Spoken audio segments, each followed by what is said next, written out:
Hello everyone, welcome to the ESS BizTools update on business advisory services matters as part of our ongoing webinars.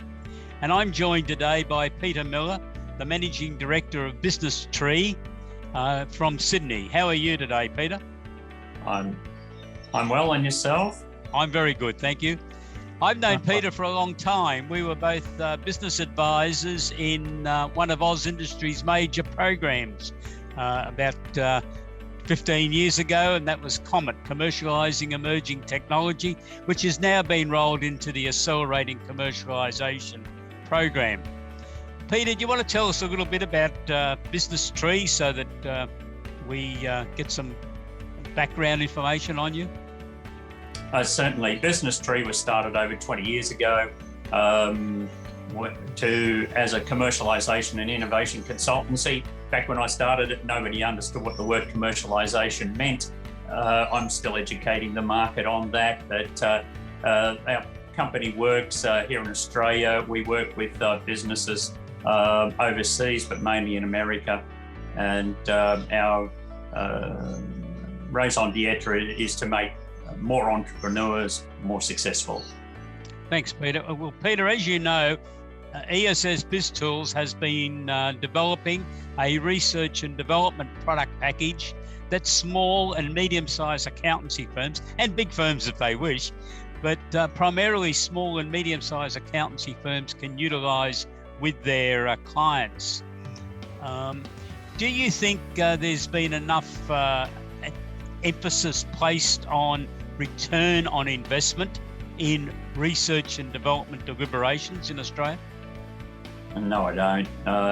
It's something that many companies that do R&D don't actually look at.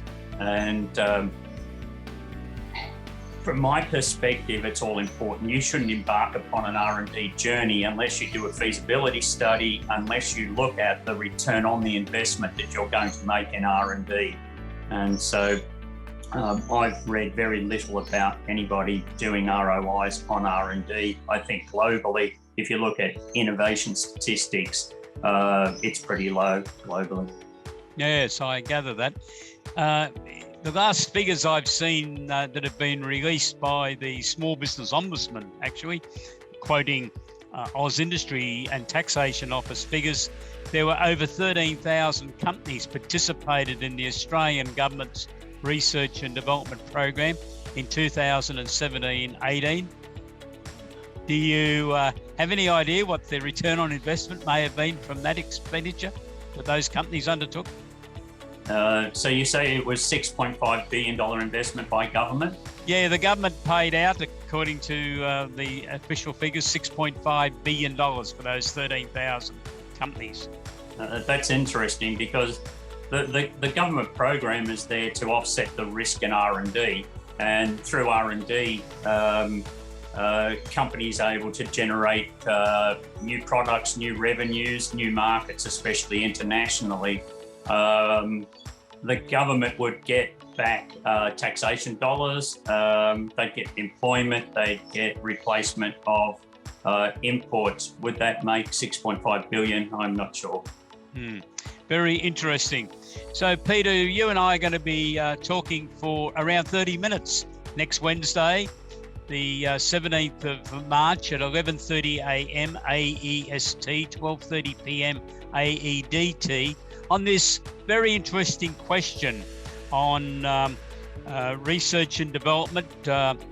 Is there enough attention being converting the actual money expended by companies into achieving a return on their investment? So if people watching this video clip today are interested in attending our webinar conversation on the 17th of March, you can register for the free webinar by going to www.essbiztools.com.au and clicking on to register for this particular webinar. So Peter, I look forward to talking to you then, and we'll be able to thrash out in some detail this whole question of whether companies are conscious of pursuing a return on investment from the very beginning of a research and development project. I look forward to it, Peter. Okay, thank you very much, and goodbye, everyone. Goodbye.